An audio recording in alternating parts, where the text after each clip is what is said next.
आखिर ये title clear क्या चीज है, क्या क्या हमें चेक करना चाहिए और कैसे कैसे फ्रॉड हो जाते हैं। हेलो दोस्तों, मैं प्रवीण नोटेल स्वागत करता हूं आपको आपके ही अपने channel the right real estate group में। कैसे आप सभी, उम्मीद करता हूं बेहतर होंगे। दोस्तों, आपने काफी बार सुना होगा कि जब आप कोई प्रॉपर्टी खरीदे तो उसका टाइटल चेक कर लीजिए कि उसका टाइटल क्लियर है या नहीं। आखिर ये टाइटल क्लियर क्या चीज है, लेकिन समझ में ये नहीं आता क्या क्या हमें चेक करना चाहिए और कैसे कैसे फ्रॉड हो जाते हैं। तो दोस्तों, आज का हमारा वीडियो इसी बारे में। दोस्तों, आगे बढ़ने से पहले अगर आपके साथ फ्रॉड हुआ या आपके किसी फैमिली मेंबर के साथ फ्रॉड हुआ तो आप प्लीज कमेंट में लिखिए, क्योंकि ज्यादा से ज्यादा लोगों तक पता चलना चाहिए कि क्या क्या फ्रॉड हो रहे हैं मार्केट के अंदर। दोस्तों, आज हम बात करेंगे टाइटल फ्रॉड की। दोस्तों, यहाँ पर हम आपको दो प्रकार के टाइटल फ्रॉड के बारे में बताएंगे। पहला जो हमारा टॉपिक रहेगा अंडर कंस्ट्रक्शन प्रॉपर्टी का रहेगा। दूसरा जो हमारा टॉपिक रहेगा इसमें आपको रेडी टू मूव प्रॉपर्टी का। तो दोनों ही टॉपिकों में हम विस्तार से चर्चा करेंगे, तो आप वीडियो को पूरा स्टार्टिंग से लेके एंड तक देखिए। उम्मीद करता हूँ आपको हमारा वीडियो काफी ज्यादा पसंद आएगा। अगर आप किसी बिल्डर से प्रॉपर्टी परचेज करते हो तो वहाँ पर किस तरीके के फ्रॉड होते हैं इस बारे में हम बात कर रहे हैं। दोस्तों, कई बार क्या होता है कि बिल्डर रातों रात भागने की कोशिश करता है, क्योंकि जो उसने आपको जो लैंड दिखाई वो उसने एक्चुअल में लेआउट में आपको लैंड दिखाई, उसे वो आपको बेच रहा है। तो क्या करता है, आपसे कुछ एडवांस पैसे ले लेता है, क्योंकि आपने तो उसका टाइटल बिल्कुल भी कुछ चेक नहीं किया होता डॉक्यूमेंट। आपको इस तरीके से भी आप फ्रॉड के शिकार हो सकते हो, क्योंकि दोस्तों क्या होता है कि बहुत से लोग, हो सकता है आप भी उनमें से, वो लोग ढंग से चेक नहीं करते हैं सेल डीड या कोई डॉक्यूमेंट या अदर कोई डॉक्यूमेंट, उसका रजिस्ट्री का डॉक्यूमेंट कुछ भी उसका चेक नहीं करते हैं। तो इस वजह से भी फ्रॉड होने के चांसेस हो जाते हैं। तो दोस्तों, इस तरीके के डिस्प्यूट होते हैं, क्योंकि लोगों की लैंड अपनी नहीं होती, लोग दूसरों की लैंड पर लेआउट बनाकर आपको प्रॉपर्टी बेच रहे हैं, क्योंकि ओनर तो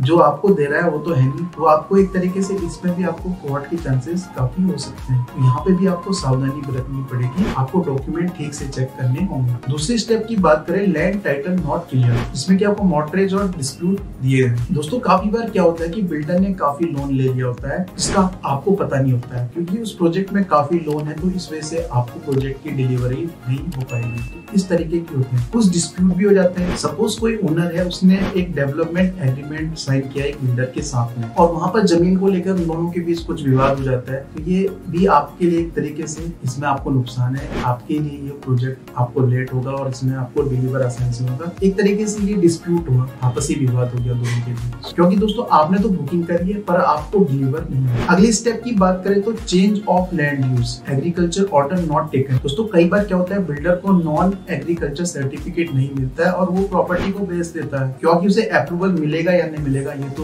बात की बात है, पर एक तरीके का ये भी एक फ्रॉड हो गया। दोस्तों, ये तो बात हुआ अंडर कंस्ट्रक्शन प्रॉपर्टी का। अब हम आपको रेडी टू मूव प्रॉपर्टी के बारे में बात करेंगे। पहले स्टेप की बात करें, scammer forge property title document and claim himself as a owner of power of attorney holder. इसमें क्या होता है दोस्तों, स्कैमर अपने नाम पर प्रॉपर्टी के फर्जी डॉक्यूमेंट बना देता है, चल इसमें कर लेता है, और किसी फर्जी तरीके से प्रॉपर्टी के टाइटल ट्रांसफर अपने नाम पर कर लेता है। और जनरली क्या हो सकता है कि वो अपने नाम पर पावर ऑफ अटॉर्नी बना सकता है, ये प्रॉपर्टी को मैं ही बेचूंगा, इस तरीके के भी वो नकली डॉक्यूमेंट आपको दिखा सकते हैं। तो इसमें भी आपको सावधानी बरतने की आवश्यकता है। दूसरे स्टेप की बात करें तो टारगेट प्रॉपर्टी। जनरली क्या होता है, कुछ प्रॉपर्टी काफी टाइम से खाली पड़ी है या ओनर उसमें स्टेट से बाहर दूसरी कंट्री में कहीं रहते हैं, तो इस वजह से भी फ्रॉड होने के चांसेस काफी हो जाते हैं। जो फ्रॉड करने वाले होते हैं बेसिकली इन्हीं प्रॉपर्टी को वो टारगेट करते हैं। तो दोस्तों, हम आपको ये भी इसमें मैसेज देना चाहते हैं कि अगर आपकी कोई प्रॉपर्टी आपके स्टेट, अगर सपोज आप अदर स्टेट से हो और दूसरे स्टेट में आपकी कोई प्रॉपर्टी है, तो आप जहाँ पे भी आपकी प्रॉपर्टी है तो आप आस पड़ोस से कॉन्टेक्ट जरूर रहिए। हो सकता है आप साल में एक बार विजिट भी कर लीजिए प्रॉपर्टी का, क्योंकि फ्रॉड काफी ज्यादा हो रहे हैं। अगले स्टेप की बात करें तो प्रॉपर्टी टाइटल नॉट क्लियर, जिसमें कि dispute, loan, lease, tax dues, other dues भी आते हैं। दोस्तों, कुछ प्रॉपर्टी ऐसी होती है जिसमें कि जैसे म्युनिसिपल के कुछ चार्जेस होते हैं, ड्यूज होते हैं, वो